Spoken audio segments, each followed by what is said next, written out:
I keep forgetting to say, if you enjoyed the video, give me a thumbs up. Please consider subscribing. It's free of charge and it helps me grow my channel, which would be wonderful. And if you've got any comments or questions or recommendations, please put them in the comments below. Always lovely to chat to people. Two other things that I'm going to sow today are physalis or ground cherries. It's like it comes in a little lantern and they are deliciously sweet. Well, it's sweet and sour and it's an acquired taste. Some people don't like them very much. I absolutely love them, and I love the way that they're held in a little lantern and they actually sort of drop off on the floor and they keep for a while. But I actually like them a lot. So I'm going to grow some of these. I'm a little bit late in the sowing. I should have sown them a bit earlier, but I just wasn't organised. So I'm going to sow them now. And these will sort of start to crop towards autumn time. You've got to protect them from the old squirrels. They like them too. But and they grow very big. They can grow up to 5 foot, maybe even 6 foot. And they're very bushy. So you need quite a bit of space if you want to grow physalis. Some people grow them in the greenhouse, but as I said, they take up a massive amount of space. I just plant a couple, 2, maybe 3 if I've got enough space, plants outside, somewhere tucked in a corner where they're not going to be too obtrusive, but it's definitely worth it. I don't know, like for example, I'm going to show you in a minute, I'm going to grow some tomatillos, and with tomatillos you need to have at least 3 plants to cross-pollinate. I don't know if that's the case with physalis, but I do normally grow 2 plants anyway at least. So it's always a race between me and the squirrels to get them, but I do love them, so it's definitely worth it. And then the other thing I'm going to grow are tomatillos, and I've grown these before, but I've never really used them properly because they are the basis of a true salsa. And you're supposed to, I didn't know that you're supposed to cook them and then blend them. So I'm going to look at a better recipe and grow these. These are more like a tomato, but they do have that paper lantern-like paper cover around them as well. And like the physalis, they do drop on the floor when they're ripe, and they do keep for a while. I'm not aware of the squirrels liking these so much, but given that they eat most things, I'm not going to leave it to chance. So you do need to go and regularly either pick them off the plants as the outer husk starts to go brown, or pick them up off the floor once they've dropped off. And my understanding is you need to grow 3 plants. They're more like a tomato, so they're about tomato size, rather than the physalis, which are quite substantial bushes. So if you want to have salsa, then these are a good thing to grow. I don't know whether these are, what colour they are. I think they come in green and a different colour, but it doesn't actually say on here what they are. But I'm going to give them a go this year. So I'm just going to sow them on the top of this compost. And I found that they fit into this little, I think we had grapes or something, but it actually becomes a little propagator. And they do need that extra heat. So I shall leave these indoors somewhere warm, and the moisture and the heat will help them germinate. And I will just sow, as I said, I'll sow them on top and then put some vermiculite on there just to keep them nice and moist. And I'm hoping that they will come up.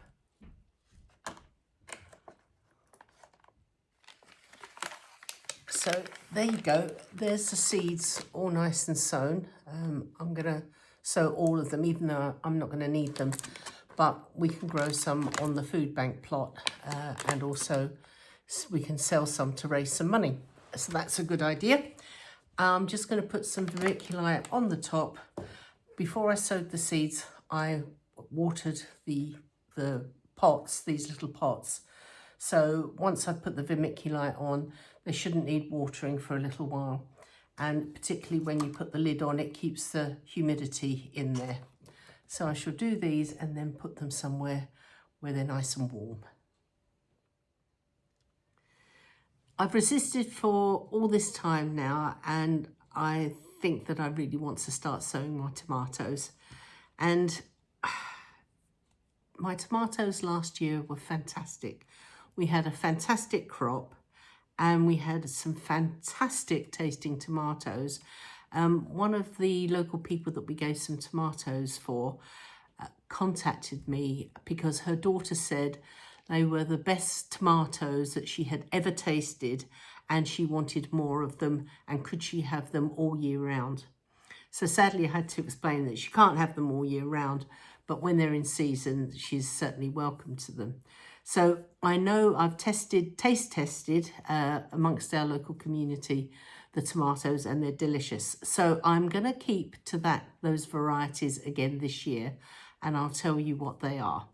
So in the largish tomatoes, I grew Anais Noir, which is black pineapple.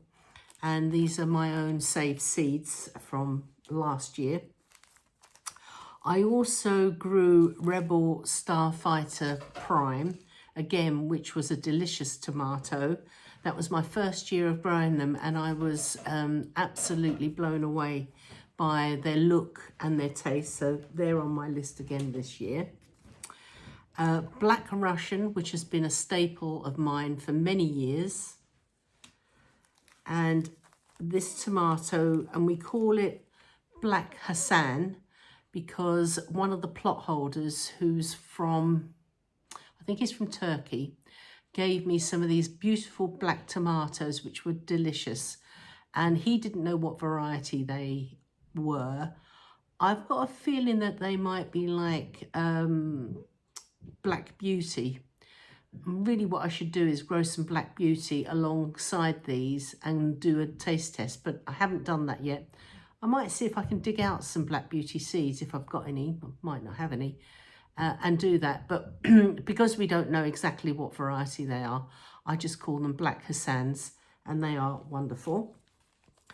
And we have a friend who's Bulgarian and went to Bulgaria, obviously goes to Bulgaria to see her family, but she brought me back some tomato seeds on a tissue and said that she really liked them.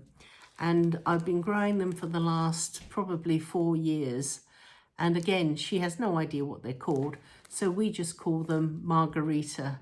But again, it's another beefsteak and they are smashing, absolutely beautiful. So I try to save seed from them each year to regrow them. And here they are again. And this one is called Dr. Witches or Wishes. I don't know how you pronounce it. Again, it's saved seed from last year's tomatoes. And I think I've been growing this one maybe for 3 years. And once I grew it, I definitely wouldn't move it away from my basic staple tomato. Beautiful, beautiful tomatoes. On top of that, I grow,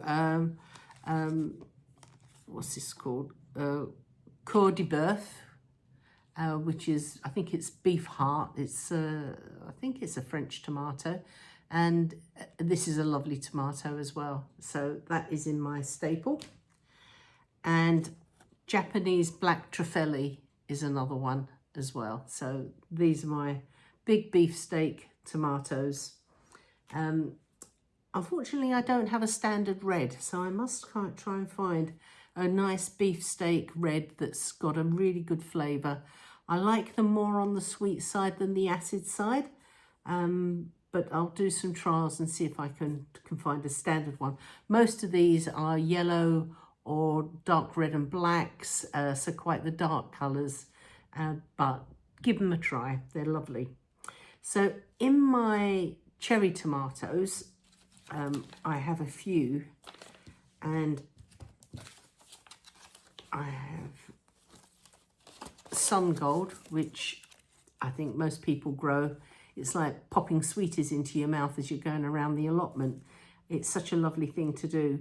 The downside to this tomato is that they do crack easily. So when you're walking around, popping them into your mouth, it's no hardship really. But sometimes you do want to bring them home for your salad. So they brought out one called Honeycomb, which is a bit like Sun Gold, but the skin is a little bit thicker and doesn't tend to crack. So we've been growing this one as well for the last few years, and it is very delicious as well. Now, I normally grow something called yellow pear, which I've been growing for a number of years, just because I love the shape and the colour.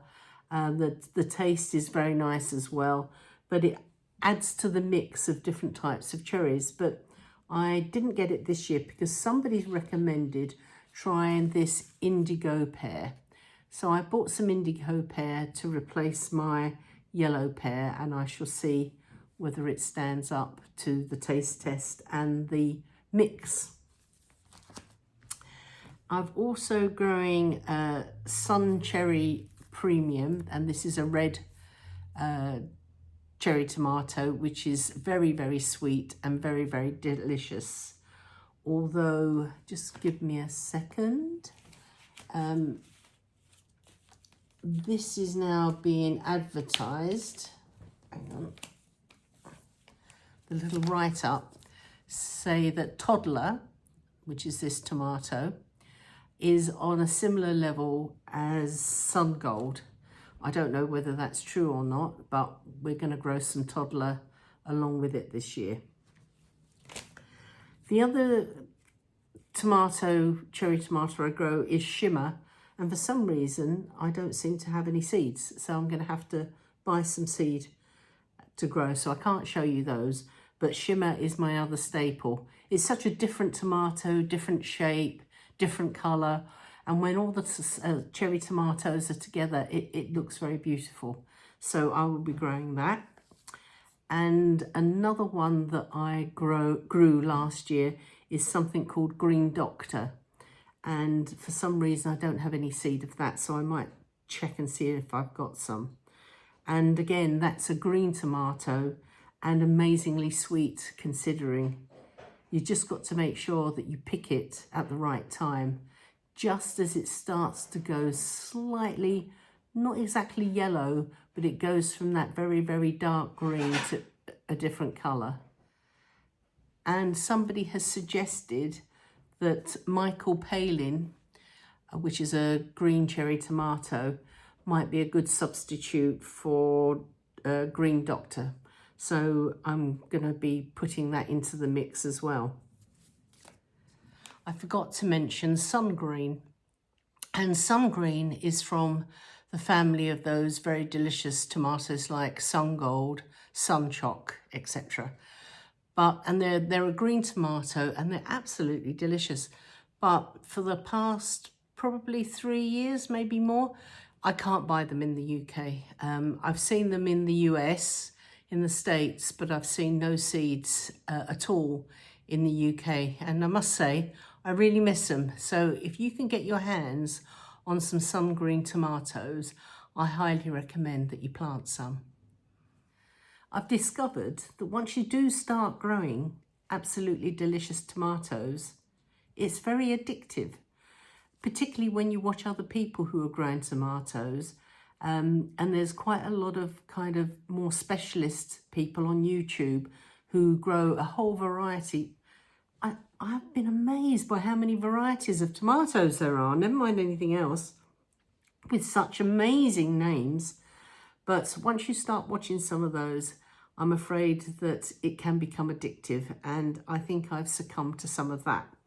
So I have selected a lot of other tomatoes, of which I'm going to have to discipline myself because I won't be able to grow them all.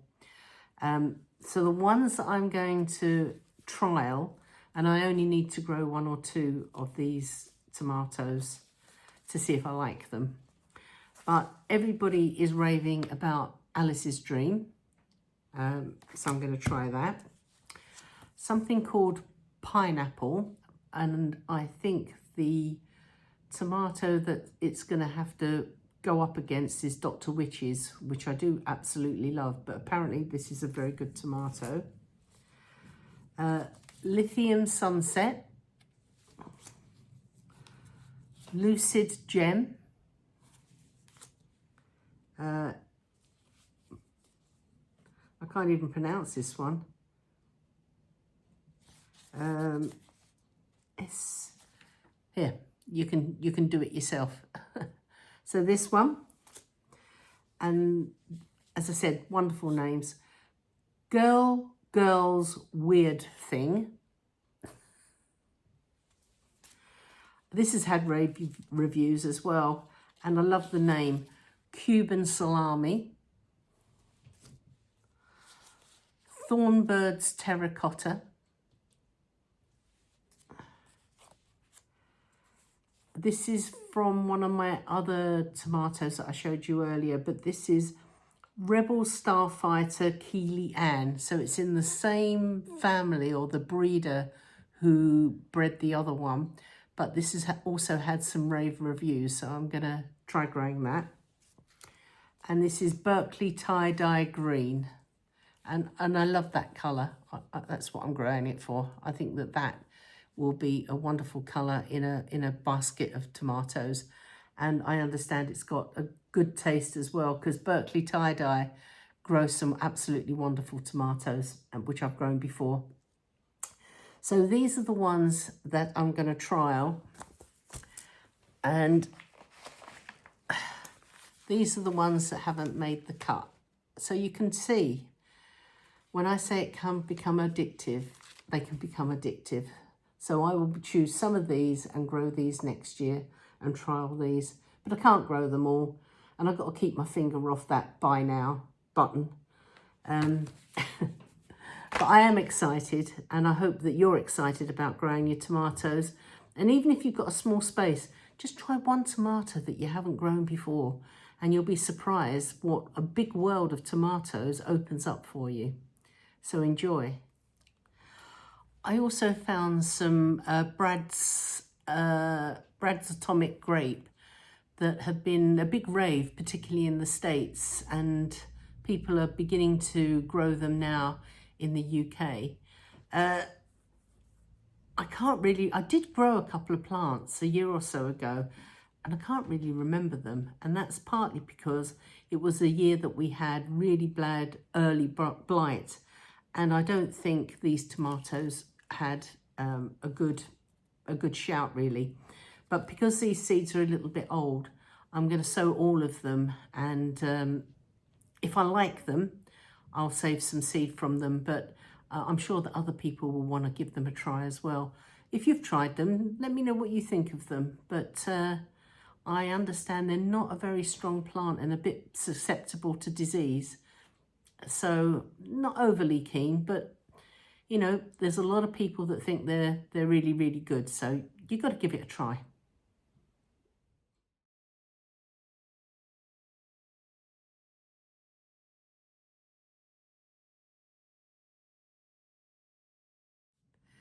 So wherever you are, whatever you're doing, happy growing and sowing. Take care now. Bye-bye.